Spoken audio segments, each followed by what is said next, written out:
नमस्कार. मागील व्हिडिओत आपण पाहिली असेल, सुधाकरची बायको बाळंतीण होण्याला आलेली असते, परंतु मालक त्याला शेतात कामाला जा म्हणून धमकी देतो आणि नाईलाजाने त्याला शेतात कामाला जावे लागते. त्याच्या घरी मात्र गीता बाळंतीण होते, तिला मुलगी होती. तो असा पुढीलप्रमाणे प्रसंग आहे. मालती म्हणाली, "हो गीते, पाय तुले पोर झाली, आता खुशाला ऑपरेशन करी टाक. का बरं की पहिल्या पोऱ्या आणि हे पोर 2 लेकरं गंज झाले. आताच्या मागायच्या जमान्यामध्ये खायला बी भेटत नाही. 2 लेकरं बी पोसणं मायबापाच्या जीवावर येता." गीता म्हणाली, "खरंच मालती आत्या, आता मी ऑपरेशन करी टाकीन. पण आत्या, तुमचे लेक अजून आले नाही.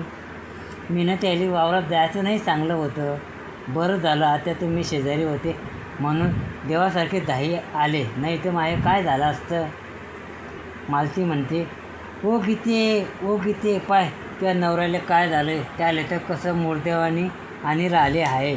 आली रडक्या स्वरात, गोपी, तुमले हे काय झालं? मी सांगत होती कामाला जाऊ नये, पण तुम्ही का ऐकी नाही राहिले होते? तुम्ही का बरं बोली नाही राहिले? बोला ना, अरे माझ्या देवा, बोला ना, मी आता काय करू?" गणपत म्हणाला, "पोरी, या मुर्द्याला दफन करायचं आहे, याच्यासाठी पैसे दे, बैवन आणि राहिलो आहे." गीता म्हणाली, "गणपत बुवाजी, माझ्याकडे तर आता पैसे नाही. मी चालू वल्ली बायातील काय करू? तुम्ही असं करा की यांच्या मालक शंकर शेटकडे जा आणि पैसे द्या म्हणा." गणपत म्हणाले, "ते काय, मालक इकडेच आले आहे. या मालक, बशी जा. हे पोर काय म्हणते आहे?" गीता म्हणाली, "माया माणसाला दफन करायसाठी एवढी मदत करा म्हणते. हात जोडीसनी विनंती करते." मालक म्हणाला, "बरं ठीक आहे, मी देतो पैसे, पण तू ह्या पोऱ्या गोप्याले माया वावरात कामाला पाठवतो." गीता म्हणाले, "तो नदान लेकरू, 13-14 वर्षाचं, त्याला काय समज आहे अजून?" मालक म्हणाला, "ते मला सांगू नये. तू पायी घे, मी देतो 400 रुपये.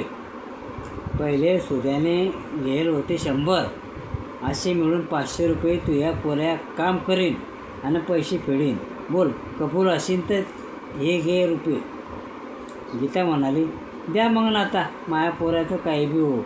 जसा माया घरचा माणूस तुमच्या वावरात काम करता मेला, तसं आता माया पोऱ्याचं बी होईन असं वाटतं." मालक म्हणाला, "गोप्या, कालदीपासून कामावर येऊ नये." गोपी म्हणाला, "का बरं मालक?" मालक म्हणाला क्रोधित स्वरात, "का बरं म्हणजे माई मर्जी आहे. मला तुले वावरात कामाला सांगायचं नाही म्हणजे नाही." गोपी म्हणाला, माळे, मालकानं कालदीपासून कामाला यायचं नाही म्हणून सांगलं. आता कसं होईन हेच काळजी आहे.